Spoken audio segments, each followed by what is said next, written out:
On one occasion, Shrima and Shri Jayanti were staying at Chhattisgarh, Vrindavan, and Bhagwan Singh, who was young boy then, was in attendance.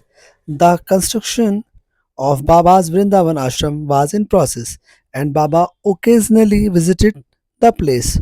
One day, both the mother were going to the ashram by rickshaw, thinking that Baba may have come. Bhagwan Singh was sitting at their feet on the board, telling them about the dream he had the previous night.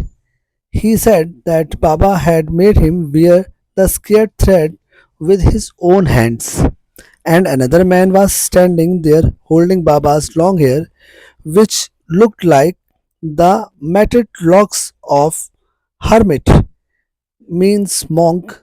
When they arrived at ashram, the mother went in by the back door and sat in the corridor near Baba's room to wait for him. Bhagwan Singh went to where Baba was sitting outside and bowed before him. Baba made him wear the scared thread, and the Pandits present recited scared hymns from the Vedas, ancient scared text. After the Bhagwan Singh went to the mothers to receive their blessing, that was fulfillment of the first part of Bhagwan Singh's dream. Later Maharaj got up and went back to his room from the corridor.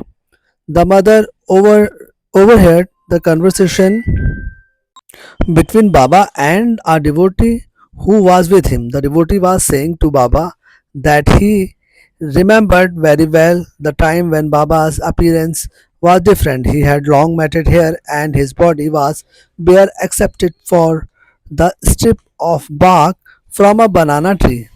Baba was heard saying to him, "The mother already bother me for no reason, and by saying this you and creating more problems for me." He then asked, "What was your age at that time?" The man replied, "I was 60-year-old then." "What is your age now?" "It is 94 years." Thus the second part of Bhagwan Singh's dream was clarified. Ram Ram.